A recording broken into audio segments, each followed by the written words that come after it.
Nous avons vu comment créer un formulaire avec Office 365. Nous allons voir maintenant le résultat. Supposons que j'ai 11 personnes ici qui ont répondu à mon questionnaire. Je clique sur le questionnaire.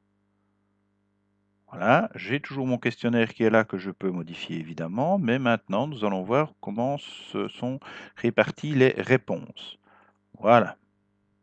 Première question, j'avais demandé le prénom, le nom et le prénom des gens. Donc voilà, ici évidemment j'ai inventé des noms et des prénoms, j'ai simplement mis des lettres.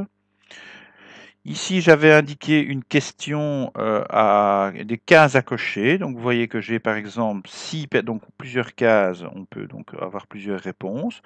6 personnes travaillent au premier degré, 4 au deuxième, 3 au troisième, 1 en 7PC puisque j'avais ajouté autre et on a un diagramme qui se fait automatiquement. Question, quels sont les cours que vous donnez? Voilà, donc ça c'était aussi une question à réponse courte. Utilisez-vous Forms dans Office 365? Là, j'avais simplement demandé aux personnes de répondre oui ou non. Et donc, vous voyez que j'ai 10 personnes qui ont répondu oui, une non. Et donc, j'ai automatiquement un diagramme qui se fait. Idem pour la question suivante. La question avec les étoiles. Je vois que c'est ici une moyenne de 3,64 sur les 5.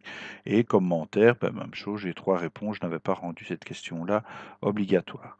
Vous pouvez ici, à chaque fois, vous avez un petit bouton détail. Pas très intéressant parce qu'en fait, il met le nom anonyme, donc bon, c'est pas très utile. Par contre, ce qui est extrêmement intéressant, c'est ouvrir dans Excel. Donc là, vous allez retrouver toutes vos réponses dans un tableur, voilà, qu'il télécharge automatiquement sur votre disque dur. Je l'ouvre et je vais comme ça avoir un Excel qui va se générer automatiquement avec à chaque fois une colonne qui correspond à une des questions. Voilà.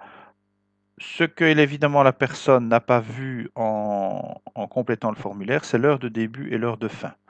Adresse de messagerie et nom, il le met automatiquement, peu importe. Ici, vous retrouvez les noms. Ici, je n'avais mis que des lettres. Ici, les prénoms.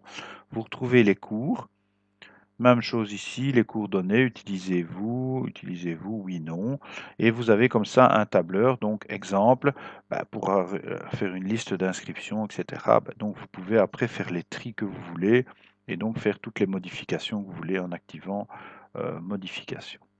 Voilà pour ce qui concerne l'analyse des réponses d'un formulaire.